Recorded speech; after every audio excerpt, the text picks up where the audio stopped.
بسم اللہ الرحمن الرحیم۔ سامعین کرام، آپ سن رہے ہیں عمران سیریز کے سلسلے کا ایک اردو ناول سلور ایجنٹ، جس کے مصنف ہیں ارشاد الاثر جعفری، اور یہ اس سلسلے کی قسط نمبر 12 ہے۔ مجھے امید ہے آپ کو میری یہ کاوش پسند آ رہی ہوگی۔ آپ نے اگر ابھی تک میرا چینل کہانی گھر سبسکرائب نہیں کیا تو ابھی میرے چینل کو سبسکرائب کر کے بیل نوٹیفیکیشن آن کر لیجئے، تاکہ آنے والی ہر نئی کہانی کی اطلاع بر وقت آپ تک پہنچ سکے۔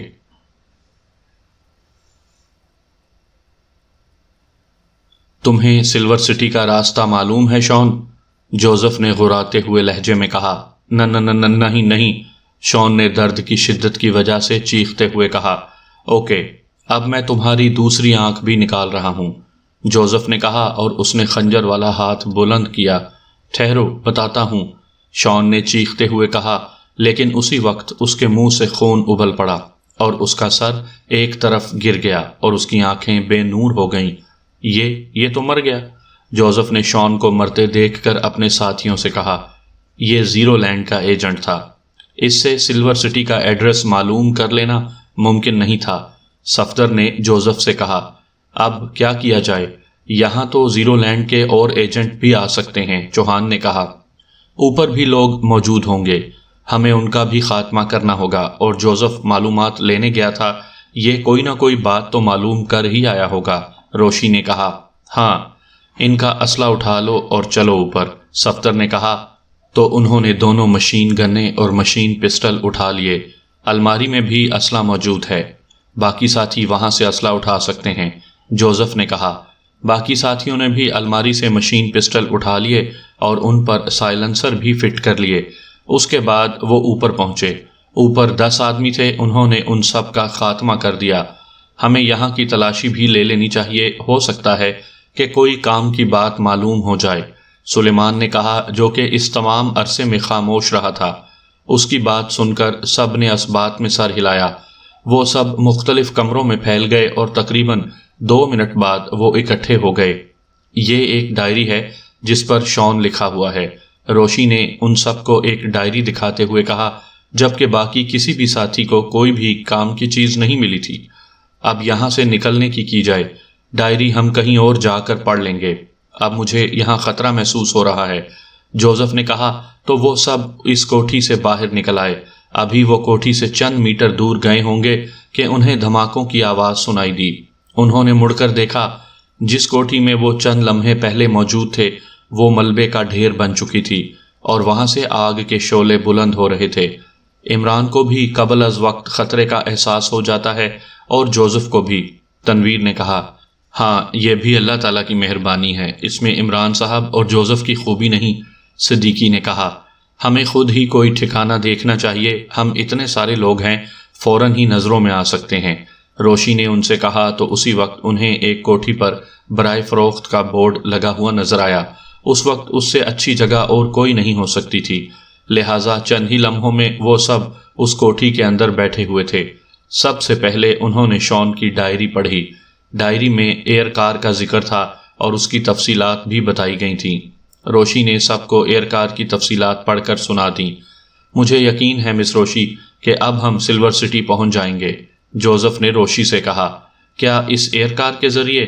ہم یہ ایئر کار کہاں سے لائیں گے؟ روشی نے جوزف سے کہا۔ ہم بغیر ایئر کار کے ہی سلور سٹی تک پہنچ جائیں گے، جوزف نے سوچتے ہوئے کہا۔ ہم ہیلی کاپٹر یا جہاز پر بھی سلور سٹی پہنچ سکتے ہیں، لیکن سلور سٹی کی لوکیشن تو ہمیں معلوم ہو۔ کیا تمہیں معلوم ہے کہ سلور سٹی ہے کہاں؟ تنویر نے جوزف سے کہا۔ نہیں معلوم مسٹر تنویر، لیکن یہ بات معلوم ہو جائے گی، جوزف نے اعتماد بھرے لہجے میں کہا۔ معلوم ہو جائے گی؟ لیکن کیسے؟ کون بتائے گا کہ سلور سٹی ہے کہاں؟ صدیقی نے کہا۔ ایک نقشہ ہے تو صحیح سر جوزف کے پاس، تنویر نے طنزیہ لہجے میں کہا۔ اس نقشے سے تو ہمیں کوئی مدد نہیں مل سکتی، اس نقشے میں مقامات کے نام تو لکھے ہی نہیں ہوئے، صرف جنگلات دکھائے گئے ہیں، تنویر نے کہا۔ اس کے باوجود میں یہ کہہ رہا ہوں کہ ہم سلور سٹی تک پہنچ جائیں گے، جوزف نے کہا۔ کیسے مسٹر جوزف، کیسے؟ تنویر نے ایک ایک لفظ پر زور دیتے ہوئے کہا۔ برازیل کے جنگلات میں ایک قبیلہ ہے جس کا نام باسو قبیلہ ہے، اس قبیلے کے ایک وحشی کا نام راگالی ہے، جوزف نے کہنا شروع کیا۔ لیکن تنویر نے اسے درمیان میں ہی ٹوک دیا۔ ہمیں کوئی برسوں پرانی کہانی سنا رہے ہو کہ ایک بادشاہ تھا، اس کا ایک ہی بیٹا تھا جو بہت بہادر تھا، جس کا نام شہزادہ آفتاب تھا، تنویر نے منہ بناتے ہوئے کہا۔ تنویر، اس کی بات تو پوری سن لو، پھر آگے قابل تنقید ہو تو تنقید بھی کر لینا، روشی نے کہا۔ جوزف، تم تنویر کی باتوں کو خاطر میں نہ لاؤ، اپنی بات جاری رکھو، صفدر نے جوزف سے کہا۔ جی بہتر صفدر صاحب، جوزف نے صفدر سے کہا، اور اس نے تنویر کی طرف بھی دیکھا۔ اس راگالی نے جنگلات میں کہیں ایئر کار دیکھی ہے، جوزف نے کہا، تو وہ سبھی اچھل پڑے۔ اچھا، لیکن تمہیں کیسے پتا چلا؟ حیرت کے جھٹکے سے نکل آنے کے بعد خاور نے جوزف سے پوچھا۔ میری ملاقات ایک بوڑھے گائیڈ سے ہوئی ہے، وہ برازیل کے جنگلات میں گائیڈ کے فرائض سر انجام دیتا رہا ہے، جس کی وجہ سے اس کی ملاقات چند ایسے جنگلیوں سے بھی ہوتی رہی تھی جو جدید دنیا دیکھنے کے بعد جدید دنیا میں آنے جانے کے شوقین ہوتے تھے۔ انہی جنگلیوں میں سے ایک کا نام راگالی تھا، اور راگالی نے جب یہ ایئر کار دیکھی تو اس نے یہی سمجھا کہ یہ کسی دیوتا کی سواری ہے، اور اس میں سے کوئی دیوتا ہی باہر نکلا ہے، سو اس نے دور سے ہی دیوتا کو سجدہ کیا اور پھر بھاگ گیا، جوزف نے کہا، اور پھر اس نے بوڑھے گائیڈ سے ملاقات کی تفصیل بتا دی۔ ویری گڈ جوزف، یہ تو تم نے بہت اہم بات معلوم کی ہے، تنویر نے فوراً ہی اس کی تعریف کرتے ہوئے کہا۔ اس کا مطلب ہے کہ اب ہمیں پہلے راگالی کو ڈھونڈنا پڑے گا، وہی ہمیں اس جگہ لے جائے گا جہاں اس نے یہ ایئر کار دیکھی تھی، سلور سٹی وہاں سے کہیں قریب ہی ہوگا، روشی نے کہا۔ جی ہاں مسی، ایسا ہی ہے، جوزف نے مودبانہ لہجے میں کہا۔ باسو قبیلے کے متعلق اس بوڑھے گائیڈ نے کچھ بتایا کہ وہ کہاں ہے؟ نعمانی نے پوچھا۔ صحیح لوکیشن تو وہ نہیں بتا سکا، البتہ اس نے اپنے اندازوں کے مطابق بتایا ہے، لیکن مجھے یقین ہے کہ ہم اندازوں کے مطابق بھی باسو قبیلے تک پہنچ جائیں گے، جوزف نے نعمانی سے کہا۔ جوزف، یہ جنگلات کہاں سے شروع ہوتے ہیں؟ چوہان نے جوزف سے پوچھا۔ برازیل کے کئی شہر ایسے ہیں جن کے بعد جنگلات شروع ہو جاتے ہیں، لیکن برازیلیا سے 1000 کلومیٹر دور براما سٹی ہے، یہ برازیل کا آخری جدید شہر ہے۔ اس کی حدود ختم ہونے کے بعد جنگلات کا سلسلہ شروع ہو جاتا ہے۔ شروع میں یہ جنگلات کم گھنے ہیں، لیکن پھر آہستہ آہستہ یہ جنگلات گھنے ہوتے جاتے ہیں۔ پھر ان میں وحشی قبائل بھی آتے ہیں جن کی جنگلات میں اپنی اپنی حدود ہوتی ہیں۔ جنگلی درندے، پرندے، جانور، حشرات، دلدلیں، آدم خور درخت، اڑنے والے سانپ، اژدہے اور دیگر تمام خطرناک دشمن ان جنگلات میں پائے جاتے ہیں، جوزف نے کہا۔ جوزف، ان جنگلات میں سفر تو ہمیں پیدل ہی کرنا پڑے گا نا؟ سلیمان نے جوزف سے کہا۔ تم پیدل سفر نہ کرنا، میں تمہیں اپنے کندھے پر اٹھا لوں گا، جوزف نے سلیمان سے کہا۔ میں کوئی چھوٹا سا بچہ ہوں جو تم مجھے کندھے پر اٹھاؤ گے؟ سلیمان نے منہ بنا کر کہا۔ پھر ایسے بچگانہ سوال بھی نہ کرو نا، جوزف نے مسکراتے ہوئے سلیمان سے کہا۔ جب میں نے محترم جناب X2 سے ٹیم کے ساتھ جانے کی اجازت مانگی تو انہوں نے اس وعدے پر مجھے اجازت دی کہ میں تم سے بحث نہیں کروں گا۔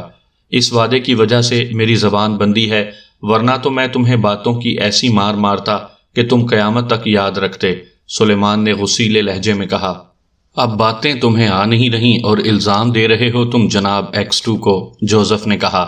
جوزف، تمہیں معلوم ہے کہ رات میرے پاس کنڈل جھیل کی بدرو آئی تھی اور وہ تمہارے بارے میں ہی بات کر رہی تھی، سلیمان نے سنجیدہ لہجے میں کہا تو جوزف ایک دم ہی کانپنے لگا۔ ہولی فادر، اب ہر طرف تباہیاں ہی تباہیاں ہوں گی، جوزف نے تھر تھر کانپتے ہوئے کہا۔ میں نے اسے چیل کے انڈوں کا پتہ دے دیا تھا، اب وہ یہاں نہیں آ سکتی، روشی نے کہا۔ روشی کی بات سنتے ہی جوزف کا کانپنا بند ہو گیا اور اس نے ممنون نظروں سے روشی کی طرف دیکھا۔ تھینک یو مسی، باس کے بعد آپ ہی گریٹ ہیں، جوزف نے روشی کا شکریہ ادا کیا۔ سلیمان، خبردار، جو تم نے آئندہ جوزف کے بارے میں کوئی ایسی بات کی، میں تمہیں فوراً ہی گولی مار دوں گی، سمجھے یا نہیں؟ اس مرتبہ روشی نے سلیمان سے کہا۔ یس مس روشی، غلطی ہو گئی ہے مجھ سے، سلیمان نے روشی سے کہا اور گردن جھکا لی۔ جوزف، اب بتاؤ کہ کیا کچھ کرنا ہے، اس مرتبہ نعمانی نے جوزف سے کہا۔ نعمانی صاحب، ہمارا سارا سامان تو ہوٹل میں رہ گیا تھا، اب ہم نے وہ سامان دوبارہ خریدنا ہے، جوزف نے نعمانی سے کہا۔ جوزف صاحب، ہماری کرنسی بھی بیگوں میں رہ گئی، اب ہم بغیر کرنسی کے پھر رہے ہیں، خاور نے کہا۔ کوئی بات نہیں خاور صاحب، برازیلیا میں بہت سے جوئے خانے ہیں، ہم وہاں سے رقم بنا لاتے ہیں، جوزف نے سادہ سے الفاظ میں کہا۔ اوکے جوزف اور تنویر، پہلے جوئے خانے میں جائیں اور پھر مارکیٹ سے میک اپ کا سامان، اسلحہ اور دیگر ضروریات زندگی سامان لیتے آئیں، صفدر نے کہا۔ اوکے ہم جاتے ہیں اور 1.5-2 گھنٹوں تک واپس آ جاتے ہیں، جوزف نے کہا۔ Okay wish you good luck, روشی نے ان سے کہا تو وہ کھڑے ہو گئے اور پھر کمرے سے باہر نکل گئے۔ نعمانی اور صدیقی گیٹ پر چلے جائیں اور نہایت مستعد رہیں، چھت پر صفدر اور سلیمان چلے جائیں اور ارد گرد گہری نظر رکھیں، روشی نے کہا تو نعمانی، صدیقی، صفدر اور سلیمان بھی اٹھ کر چلے گئے۔ مس روشی، ہم یہاں بالکل غیر محفوظ ہیں، کوٹھی کا مالک یا اسٹیٹ ڈیلر کسی بھی وقت یہاں آ سکتے ہیں، خاور نے روشی سے کہا۔ تم ٹھیک کہتے ہو خاور، لیکن یہاں سے جانا زیادہ خطرناک ہے، اس کوٹھی میں اگر مالک یا پراپرٹی ڈیلر آتے ہیں تو ان پر قابو پانا آسان ہوگا، کیونکہ ان کا تعلق ہماری فیلڈ سے تو نہیں ہے، جبکہ باہر زیادہ خطرہ ہے۔ زیرو لینڈ کے ایجنٹ اب ہماری تلاش میں ہوں گے، روشی نے انہیں سمجھانے والے انداز میں کہا۔ مس روشی، جوزف اور تنویر باہر گئے ہیں، زیرو لینڈ والے انہیں بھی تو دیکھ سکتے ہیں نا، چوہان نے کہا۔ ہاں اس کا بھی امکان ہے، لیکن بہرحال کام تو ہم نے کرنے ہیں، اس لیے جب کام کرنا ہوتا ہے تو پھر رسک بھی لینا پڑتا ہے، روشی نے مسکراتے ہوئے کہا۔ آپ ٹھیک کہتی ہیں مس روشی، چوہان نے اس بات میں سر ہلاتے ہوئے کہا۔ میں بھی ذرا گیٹ اور چھت کا راؤنڈ لگا آؤں، روشی نے کہا اور پھر وہ بھی اپنی جگہ سے کھڑی ہو گئی۔ خاور اور چوہان نے اس بات میں سر ہلائے اور پھر روشی کمرے سے باہر چلی گئی۔ تم کرنل فریدی سے کیوں لڑے؟ سپر باس نے فنچ سے کہا، اس کا لہجہ نہایت ہی سخت تھا۔ سپر باس، میرا ارادہ اس سے لڑنے کا نہیں تھا، وہ خود ہی مجھ سے جھگڑ پڑا، فنچ نے مؤدبانہ لہجے میں کہا۔ اور تھیریسیا، تم نے جولیا سے جھگڑا کیوں کیا؟ اس بار سپر باس نے تھیریسیا سے کہا۔ باس، جس طرح کرنل فریدی نے فنچ سے خود جھگڑا کیا، اسی طرح جولیا نے بھی مجھ سے خود ہی جھگڑا کیا، تھیریسیا نے بھی مؤدبانہ لہجے میں کہا۔ ہم نے ان لوگوں سے لڑنا نہیں، یہ بات تم اچھی طرح جانتے ہو، ہم تو انہیں اپنے ساتھ ملانا چاہتے ہیں، اور اب جب کہ ہم ان سے مایوس ہو چکے ہیں تو ہم ان کا دماغ نکال کر اپنے دماغ میں ڈالنا چاہتے ہیں، تاکہ ان کی دماغی صلاحیتوں سے ہم فائدہ اٹھا سکیں۔ یہ باتیں تمہیں پہلے ہی بتائی جا چکی ہیں، سپر باس نے کہا، لیکن اس مرتبہ اس کا لہجہ نسبتاً نرم تھا۔ یس سپر باس، آپ نے ہمیں بریفنگ دی تھی، سنگھ ہی نے مؤدبانہ لہجے میں کہا۔ سپر باس، تجربات کہاں تک پہنچے ہیں؟ اس مرتبہ نانوتا نے سپر باس سے پوچھا۔ اس وقت وہ چاروں سپر باس کے سامنے موجود تھے، فنچ کرنل فریدی سے اور تھیریسیا جولیا سے لڑی تھی، اور اس لڑائی کے بعد سپر باس نے انہیں طلب کیا تھا۔ ایک بار تجربات ناکام ہو چکے ہیں، اب دوبارہ تجربات کیے جا رہے ہیں، کچھ نہیں کہا جا سکتا کہ تجربات کب کامیاب ہوں گے، سپر باس نے کہا تو چند لمحوں کے لیے ان چاروں کے چہروں پر مایوسی کے تاثرات پھیلے اور پھر مٹ گئے۔ ہمارے سائنسدان بہت ہی قابل ہیں سپر باس، وہ ضرور کامیاب ہوں گے، سنگھ ہی نے کہا۔ اگر ہمارے سائنسدان تجربات میں کامیاب نہ ہو سکے تو پھر ہم کچھ اور سوچیں گے۔ اب کرنل فریدی اور علی عمران ہمارے قبضے میں تو آ چکے ہیں، اب وہ سلور سٹی سے فرار تو ہو نہیں سکتے، اب یا تو انہیں ہمارے ساتھ شامل ہونا پڑے گا یا پھر اپنی جانوں سے ہاتھ دھونا پڑیں گے۔ اختیار کرنے کے لیے ان کے پاس تیسرا راستہ اور کوئی نہیں ہے، سپر باس نے کہا۔ یس سپر باس، سلور سٹی سے کسی کا فرار ہونا ممکن نہیں، تھیریسیا نے کہا۔ پھر اس سے پہلے کہ سپر باس اس کی بات کا جواب دیتا، اس کی جیب سے میوزک کی آواز سنائی دینے لگی۔ اس نے جیب میں ہاتھ ڈالا اور سیل فون سیٹ نکال لیا۔ یہ cell phone set zero land کے سائنسدانوں کی ایجاد تھا اور زمینی ممالک کے تمام موبائل فون سسٹم سے ایڈوانس تھا۔ اس کا تعلق زیرو لینڈ کے سسٹم سے ہی تھا اور آج تک سپر پاورز اپنی تمام تر کوششوں کے باوجود بھی زیرو لینڈ کو ٹریس نہیں کر سکی تھی، تو وہ اس کے موبائل فون سیٹ کو بھی چیک نہیں کر سکتی تھی۔ زیرو لینڈ کے تمام اہم ایجنٹوں کے پاس ان کے لیے خصوصی موبائل فون تھے۔ یس سپر باس اسپیکنگ، سپر باس نے کال اوکے کا بٹن دبا کر موبائل فون سیٹ کان سے لگاتے ہوئے کہا۔ سپر باس، برازیلیا سے راکا شو بول رہا ہوں، دوسری طرف سے ایک بھاری آواز سنائی دی۔ ہاں راکا شو، تم نے فون کیوں کیا ہے؟ برازیلیا میں انچارج باس تو شون ہے، سپر باس نے سخت لہجے میں کہا۔ سپر باس، باس شون نے پاک ایشیائی ایجنٹوں کو گرفتار کر لیا تھا، لیکن پھر نہ جانے کیا ہوا کہ وہ پاک ایشیائی ایجنٹ باس شون اور ان کے ساتھیوں کا خاتمہ کر کے فرار ہو گئے۔ دوسری طرف سے راکا شو کی ڈری ہوئی آواز سنائی دی، شون اور اس کے ساتھی ہلاک ہو گئے اور تم آنکھیں بند کر کے بیٹھے رہے، سپر باس نے کرخت لہجے میں کہا۔ سپر باس شون نے برازیلیا پہنچتے ہی چارج سنبھال لیا تھا اور ان کے حکم کے مطابق ہم کوٹھی نمبر 50 بال سٹریٹ میں محدود ہو گئے۔ جب مجھے باس شون اور ان کے ساتھیوں کی ہلاکت کی خبر ملی تو میں نے پورے برازیلیا میں پاک ایشیائی ایجنٹوں کو تلاش کیا، لیکن وہ نہیں ملے۔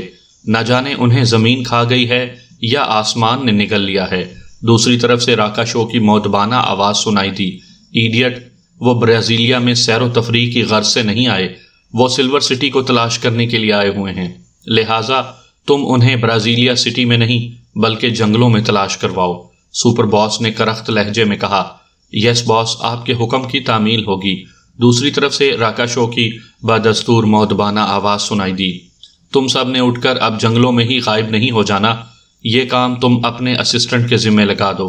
کافرستانی ایجنٹوں کی ٹیم نے بھی برازیلیا پہنچنا ہے، تم نے انہیں ٹریس کر کے ان کا یقینی خاتمہ کرنا ہے، اور یہ بات دھیان سے سن لو کہ اگر تم اس کام میں ناکام ہو گئے تو میں تمہارے ڈیتھ وارنٹ جاری کر دوں گا۔ سپر باس نے اس مرتبہ غراتے ہوئے کہا، غصے سے اس کی آنکھیں بھی سرخ ہو گئیں۔ یس سپر باس، کافرستانی ایجنٹوں کا لازمی خاتمہ ہو جائے گا۔ راکا شو کی گھبرائی ہوئی آواز سنائی دی، اب تم برازیلیا میں دوبارہ زیرو لینڈ کے انچارج ہو، سپر باس نے تحکمانہ لہجے میں کہا۔ Yes super boss, okay super boss, thank you super boss, راکا شو کی مودبانہ آواز سنائی دی۔ پھر سپر باس نے کال منقطع کی اور فون سیٹ جیب میں رکھنے کے بعد دوبارہ ان چاروں کی طرف دیکھا۔ سپر باس، عمران کے ساتھی اس راکا شو کی بس کی بات نہیں ہے، نانوتا نے مودبانہ لہجے میں سپر باس سے کہا۔ مجھے بھی معلوم ہے، لیکن اب ان کے تعاقب میں کسی اہم ایجنٹ کو بھیجنا بیکار ہے، کیونکہ میرا اندازہ ہے کہ وہ سلور سٹی کی تلاش میں کسی نہ کسی جنگل میں پہنچ چکے ہوں گے، سپر باس نے کہا۔ سپر باس، یہ تو طے ہے کہ وہ ساری عمر جنگلوں کی خاک چھانتے رہیں، وہ سلور سٹی تک نہیں پہنچ پائیں گے۔ ہاں، اگر ان کے ساتھ کرنل فریدی یا علی عمران ہوتا تو پھر 01 پوائنٹس امید کی جا سکتی تھی، فنچ نے کہا۔ ہاں، اس لیے اب ان کی طرف سے تو مجھے کوئی فکر نہیں ہے، اگر وہ کسی جنگل میں پہنچ گئے تو کسی آدم خور قبیلے کے ہاتھ لگ جائیں گے یا پھر جنگلی درندوں کی خوراک بن جائیں گے، سپر باس نے کہا۔ یقیناً ایسا ہی ہوگا سپر باس، نانوتا نے مودبانہ لہجے میں سپر باس سے کہا۔ کرنل فریدی کے ساتھی اگر برازیلیا میں ٹریس ہو جاتے ہیں تو راکا شو ان کا خاتمہ کر دے گا، سپر باس نے کہا۔ تو ان چاروں نے اس بات میں سر ہلا کر سپر باس کی تائید کی۔ سپر باس، اگر آپ مناسب سمجھیں تو ہم میں سے کسی ایک کو برازیلیا بھیج دیں، تھیریسیا نے کہا۔ نہیں، اس وقت تمہاری یہاں موجودگی ضروری ہے، جتنا کرنل فریدی اور علی عمران کو تم لوگ جانتے ہو سلور سٹی میں اور کوئی نہیں جانتا، سپر باس نے انکار کے انداز میں سر ہلاتے ہوئے کہا۔ یس سپر باس، آپ بہتر جانتے ہیں، تھیریسیا نے مودبانہ لہجے میں سپر باس سے کہا۔ سپر باس، فنچ نے سپر باس سے کچھ کہنا چاہا تو سپر باس کی جیب سے میوزک کی آواز سنائی دینے لگی۔ سپر باس جیب سے سیل فون نکالنے لگا تو فنچ خاموش ہو گیا۔ یس سپر باس اسپیکنگ، سپر باس نے سیل فون کان سے لگاتے ہوئے تحکمانہ لہجے میں کہا۔ سپر باس، راکا شو بول رہا ہوں۔ دوسری طرف سے راکا شو کی مودبانہ آواز سنائی دی۔ ہاں راکا شو، اب کیا بات ہے؟ سپر باس نے کرخت لہجے میں راکا شو سے کہا۔ سپر باس، میرے آدمیوں نے کافرستانی ایجنٹوں کو ٹریس کر کے انہیں بے ہوش کر دیا ہے، وہ ہوٹل ڈریم لینڈ میں موجود تھے، میرے آدمی اب انہیں بال سٹریٹ والے ٹھکانے پر لا رہے ہیں۔ دوسری طرف سے راکا شو کی مودبانہ آواز سنائی دی تو سپر باس کے چہرے پر خوشی کے تاثرات پھیل گئے۔ ویل ڈن راکا شو، تم نے یہ اچھی کارکردگی دکھائی ہے، سپر باس نے اس کی تعریف کرتے ہوئے کہا۔ تھینک یو سپر باس، اپنی تعریف پر راکا شو نے خوش ہوتے ہوئے کہا۔ اب سنو، جیسے ہی وہ کافرستانی ایجنٹ تمہارے ٹھکانے پر پہنچے تم نے ان سب کا خاتمہ کر دینا ہے۔ اگر تم نے ان سب کا خاتمہ کر دیا تو تمہیں زیرو لینڈ میں کوئی اہم عہدہ مل جائے گا، سپر باس نے راکا شو سے کہا۔ سپر باس، ان سب کو میں اپنے ہاتھوں سے گولیاں ماروں گا، راکا شو کی آواز سنائی دی۔ جب تم ان سب کا خاتمہ کر لو، ان کی لاشیں محفوظ کر لینا، میں خود آ کر ان کی لاشوں کو دیکھوں گا اور اپنا اطمینان کروں گا کہ یہ واقعی کرنل فریدی کے ساتھی ہیں۔ سپر باس نے راکا شو کو ہدایت دیتے ہوئے کہا۔ اوکے سپر باس، آپ کے حکم کی تعمیل ہوگی۔ دوسری طرف سے راکا شو نے مؤدبانہ لہجے میں کہا۔ اس کے ساتھ ہی سپر باس نے سیل فون سیٹ کان سے ہٹایا اور کال اینڈ کا بٹن دبا دیا۔ اس کے چہرے پر خوشی کے تاثرات تھے اور اسے یقین تھا کہ راکا شو کرنل فریدی کے ساتھیوں کا خاتمہ کر لے گا۔ انکل، آپ پہلے بھی برازیل کے جنگلات میں آ چکے ہیں؟ کیپٹن حمید نے طارق سے پوچھا۔ طارق صاحب کرنل فریدی کے والد کے دوست تھے، بہت بڑے سیاح تھے اور ان کی زندگی کا بیشتر حصہ جنگلوں میں گزرا تھا۔ انہوں نے ایک سفید نیولا بھی پالا ہوا تھا، کیونکہ سفید نیولا جنگلی قبائل میں مقدس جانور سمجھا جاتا تھا اور جس کے پاس سفید نیولا ہوتا تھا جنگلی اس کی عزت بھی کرتے تھے۔ طارق صاحب کی زندگی کا چونکہ بیشتر حصہ جنگلوں میں گزرا تھا، اس لیے انہیں کئی جنگلی زبانیں بھی آتی تھیں۔ انہی باتوں کو مد نظر رکھتے ہوئے کیپٹن حمید نے انہیں بلایا تھا اور ان سے ساتھ چلنے کی درخواست کی تھی۔ کیپٹن حمید نے اس مہم کے لیے ریکھا، ہریش، انسپیکٹر جگدیش کو بھی کال کر لیا تھا۔ کرنل فریدی یا کیپٹن حمید کسی مہم پر روانہ ہو رہے ہوں اور اس کی خبر کرائم رپورٹر انور اور رشیدہ کو نہ ہو، یہ ممکن ہی نہیں تھا۔ لہٰذا وہ بھی کیپٹن حمید کے پاس پہنچ چکے تھے اور وہ بھی کیپٹن حمید کی ٹیم میں شامل ہو گئے تھے، جبکہ قاسم نے تو پہلے ہی تیاری کر لی تھی۔ اب کیپٹن حمید کی ٹیم میں طارق صاحب، ریکھا، ہریش، انسپیکٹر جگدیش، انور، رشیدہ اور قاسم شامل تھے۔ وہ کچھ دیر پہلے ہی برازیلیا پہنچے تھے اور انہوں نے ڈریم لینڈ ہوٹل میں 3 کمرے بک کروائے تھے۔ ایک کمرہ ریکھا اور رشیدہ کے لیے تھا اور باقی 2 مرد حضرات کے لیے تھے۔ چونکہ انہوں نے ایک طویل سفر کیا تھا، اس لیے ہوٹل پہنچتے ہی سب سے پہلے وہ فریش ہوئے اور پھر ایک ہی کمرے میں اکٹھے ہو گئے۔ کھانا انہوں نے خاموشی کے ساتھ کھایا اور کھانے کے بعد اب وہ چائے پی رہے تھے۔ چائے پینے کے دوران ہی کیپٹن حمید نے طارق صاحب سے سوال کیا، حمید بیٹے، دنیا کا کوئی جنگل بھی ایسا نہیں ہے جو میں نے نہ دیکھا ہو۔ طارق صاحب نے فخریہ لہجے میں کہا، انکل، سنا ہے کہ برازیل کے جنگلات بہت وسیع رقبے پر پھیلے ہوئے ہیں، کیا آپ نے یہ سارے جنگلات دیکھے ہیں؟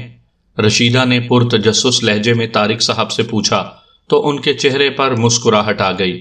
نہیں رشیدہ بیٹی، یہ جنگلات اتنے گھنے اور لامحدود رقبے پر پھیلے ہوئے ہیں کہ خود برازیلی گورنمنٹ بھی ان کے بارے میں مکمل معلومات نہیں رکھتی۔ میرا خیال ہے کہ اگر میری عمر 200 سال کی بھی ہو جائے اور میں یہ ساری عمر برازیل کے انہی جنگلات میں گزار دوں، تب بھی برازیل کے جنگلات مکمل طور پر نہیں دیکھ سکوں گا۔ طارق صاحب نے مسکراتے ہوئے لہجے میں کہا تو رشیدہ نے اسبات میں سر ہلا دیا۔ انکل، سنا ہے کہ برازیل کے جنگلات میں آدم خور وحشی رہتے ہیں اور وہ موٹے آدمیوں کا گوشت بڑے شوق سے کھاتے ہیں۔ رشیدہ نے سنجیدہ لہجے میں طارق صاحب سے کہا اور پھر اس نے ترچھی نظروں سے قاسم کی طرف دیکھا۔ اس کی بات سن کر قاسم کے چہرے پر خوف کے تاثرات پیدا ہوئے۔ ہاں، برازیل کے جنگلوں میں کئی خونخوار آدم خور قبیلے ہیں، لیکن وہ صرف موٹے آدمیوں کا گوشت ہی نہیں بلکہ دبلے پتلے انسانوں کا گوشت بھی بڑے شوق سے کھاتے ہیں۔ طارق صاحب نے بدستور مسکراتے ہوئے کہا۔ طارق صاحب کی یہ بات سن کر قاسم کا خوف زدہ چہرہ کسی حد تک نارمل ہو گیا۔ تم مجھ کو ڈرانے ورانے کی کوشش مت کرو، میں نے بہت سے وحشیوں کو دیکھا ہوا ہے۔ قاسم نے رشیدہ کی طرف دیکھتے ہوئے کہا تو رشیدہ نے اسے چونک کر دیکھا۔ ارے قاسم بھائی، میں نے آپ کو ڈرانے کے لیے تو یہ بات نہیں کہی، میں نے اپنی معلومات میں اضافے کے لیے انکل سے یہ سوال پوچھا تھا۔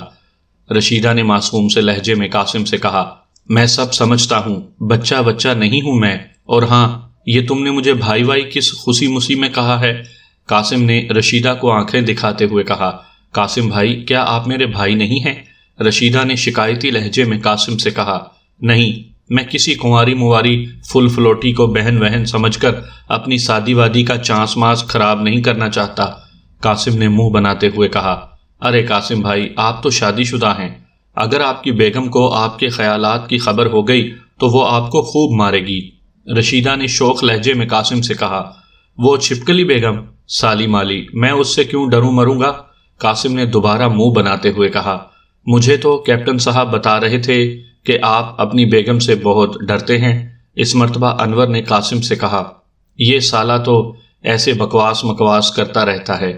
قاسم اس شیر کا نام ہے جو کسی سے نہیں ڈرتا ورتا۔ قاسم نے اس مرتبہ کیپٹن حمید کو آنکھیں دکھاتے ہوئے کہا، اگر میں نے یہ بات بتائی بھی ہے تو غلط نہیں بتائی۔ تم لوگ قاسم کی کمر پر ہنٹروں کے نشان دیکھ سکتے ہو اور اس سے پوچھو کہ یہ ہنٹروں کے نشان کیسے بن گئے ہیں۔ کیپٹن حمید نے سنجیدہ لہجے میں کہا، ابے کپتان سالے مالے، ہنٹر مجھے میرا باپ مارتا ہے۔ انکل، اب مجھے باپ ہی ایسا ویسا ملا ہے تو میں کیا کروں؟ قاسم نے پہلے کیپٹن سے اور پھر طارق صاحب سے کہا، بری بات ہے قاسم بیٹے، اپنے والد کے بارے میں ایسا نہیں کہتے۔ طارق صاحب نے قاسم کو سمجھانے والے انداز میں کہا، آپ بھی ٹھیک بھی کہتے ہیں انکل منکل، اگر میری جگہ آپ ہوتے تو پھر میں آپ سے پوچھتا کہ بچو کیا حال وال ہے۔ قاسم نے منہ بناتے ہوئے کہا، قاسم بیٹے، کیا تم اپنے والد صاحب کے ساتھ خوش نہیں ہو؟ طارق صاحب نے قاسم سے پوچھا۔ خوش انکل؟ اگر آپ کو روزانہ 2-3 ہنٹر ونٹر کمریا پر لگتے تو میں آپ سے پوچھتا کہ آپ خوش وش ہیں؟ قاسم نے بدستور منہ بناتے ہوئے کہا۔ سوائے طارق صاحب کے باقی سب افراد قاسم کی باتوں پر زیر لب مسکرا رہے تھے۔ اچھا، آپ کے والد صاحب آپ کو روزانہ ہنٹر سے کیوں مارتے ہیں؟ طارق صاحب نے پوچھا۔ یہ تو آپ میرے سیٹ فیٹ باپ سے پوچھیں، وہ شاید چنگیز منگیز خان کی اولاد سے ہیں۔ قاسم نے طارق صاحب سے کہا، بیٹا بزرگوں کے بارے میں ایسا سوچتے بھی نہیں ہیں اور ان کے بارے میں ایسا کہتے بھی نہیں ہیں۔ طارق صاحب نے ایک مرتبہ پھر قاسم کو سمجھاتے ہوئے کہا، لیکن یہ بات اس کی سمجھ میں آنے والی نہیں تھی۔ بس انکل منکل، آپ اللہ کا شکر مکر کرو کہ آپ کو ایسا ویسا باپ نہیں ملا۔ اگر مل جاتا تو میں آپ سے پوچھتا، بول میری مچھلی وچھلی کتنا پانی؟ قاسم نے کہا۔ طارق صاحب نے اس سے مزید بحث کرنا مناسب نہیں سمجھا۔ وہ سمجھ گئے کہ اس دیو ذات پر کوئی بھی بات اثر کرنے والی نہیں ہے۔ انکل، اب ہم کام کی باتوں کی طرف آتے ہیں، کیپٹن حمید نے طارق صاحب سے کہا۔ ہاں، فضول باتوں کے بجائے کام کی باتیں ہونی چاہیے، طارق صاحب نے کہا۔ اب آپ سوچیں کہ ہم نے سلور سٹی تک کیسے پہنچنا ہے، کیپٹن حمید نے کہا۔ جو نقشہ اور تفصیلات تم نے مجھے دی ہیں ان سے تو کچھ بھی حاصل نہیں ہوگا۔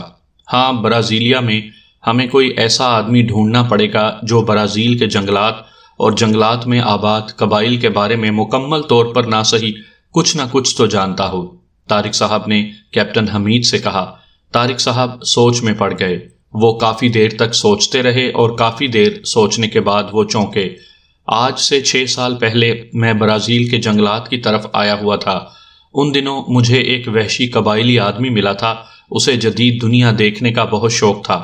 میں نے اسے جدید دنیا کے بارے میں بہت کچھ بتایا اور یہ بھی اہم بات تھی کہ وہ جس قبائلی زبان میں بات کر رہا تھا وہ زبان مجھے سمجھ بھی آتی تھی اور میں اسے بول بھی لیتا تھا۔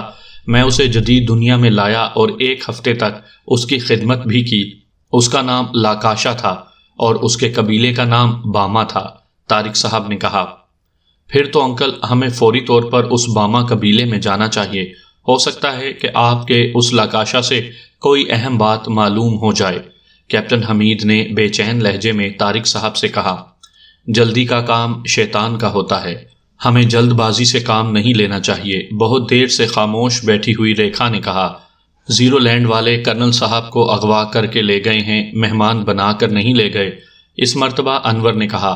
زیرو لینڈ والے کافرستان سے کرنل فریدی اور پاکیشیا سے علی عمران کو اپنے ساتھ لے گئے ہیں اور ان دونوں کو اغوا کر کے اس لیے لے جایا گیا ہے کہ وہ ان دونوں سے کوئی کام لینا چاہتے ہوں گے۔ اگر ان دونوں کو کوئی نقصان پہنچانا مقصود ہوتا تو وہ انہیں اغوا کرنے کے بجائے وہیں گولی مار دیتے۔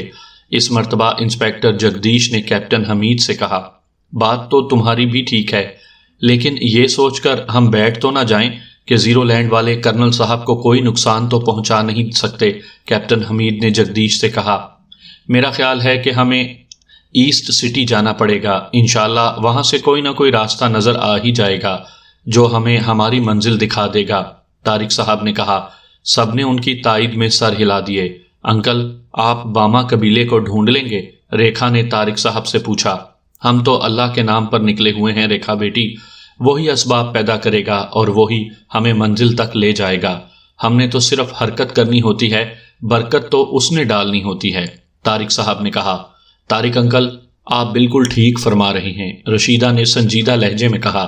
میرا خیال ہے کہ اب ہمیں یہ ہوٹل چھوڑ دینا چاہیے اور ایسٹ سٹی کی جانب بڑھنا چاہیے۔ کیپٹن حمید نے ان سے کہا تو وہ کھڑے ہو گئے۔ جیسے ہی وہ اپنی اپنی جگہ سے کھڑے ہوئے، انہیں کمرے میں تیز بو کا احساس ہوا۔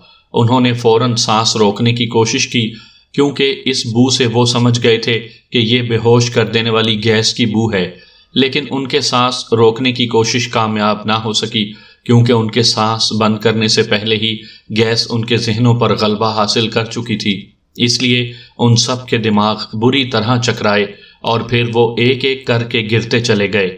ان کے ذہنوں پر تاریک چادر پھیلتی چلی گئی۔